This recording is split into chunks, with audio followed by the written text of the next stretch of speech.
The U.S. and Greece hold strategic dialogue at the nation's capital, the first ever under the Trump administration. At the State Department Thursday, Secretary Mike Pompeo and Greece's acting foreign minister, George Katrougalos, discussed several high-profile issues between the two countries. Our teams discussed matters as varied as far-reaching as defense and security, law enforcement, counterterrorism trade, investment, and energy cooperation. The commitments that each of us made will lead to a stronger, brighter future of collaboration on each of those fronts. The move marks an important milestone for the two nations and comes on the heels of Greece recovering from economic hardship and bailouts by the EU. The country took its first big hit during the global financial crisis in 2008 and again in 2009 when its budget deficit exceeded 12% of its GDP. But Pompeo and Katrougalos highlighted the progress Greece has seen in recent months, saying the economy is gradually beginning to make a recovery. We launched today the inaugural U.S.-Greek Strategic Dialogue.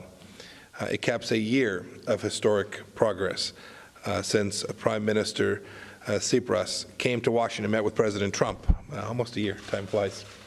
And at that time, the President spoke of the tremendous opportunities that lay before our two countries, Greece and the United States. Since those words were spoken, our two countries have turned opportunities into concrete achievements, particularly as Greece, after a challenging decade, returns to economic normalcy and renewed growth. The two officials discussed the necessity to integrate Greece's neighboring countries into the EU and NATO.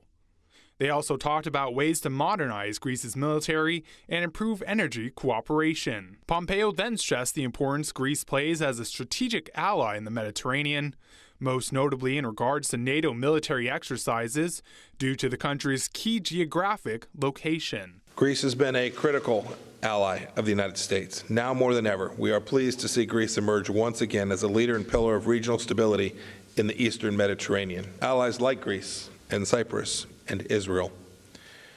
One way we're doing this is through military cooperation. Greece is assisting the United States with naval activities and NATO cooperation at Suda Bay, and by providing a training platform for military aircraft at bases throughout the region. Greece successfully completed its third reforms package this past August under a Eurozone plan to put its economy back on track.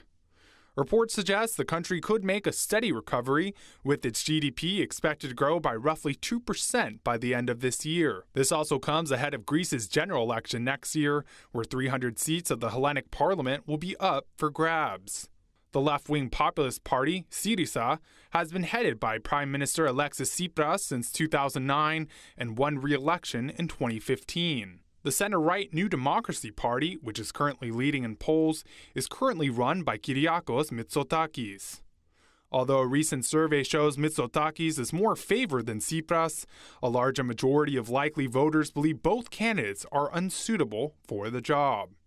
Adonis, Albright, One America News. To see more videos like this? Click on the link below and subscribe to One America News on YouTube, and call your cable provider and kindly demand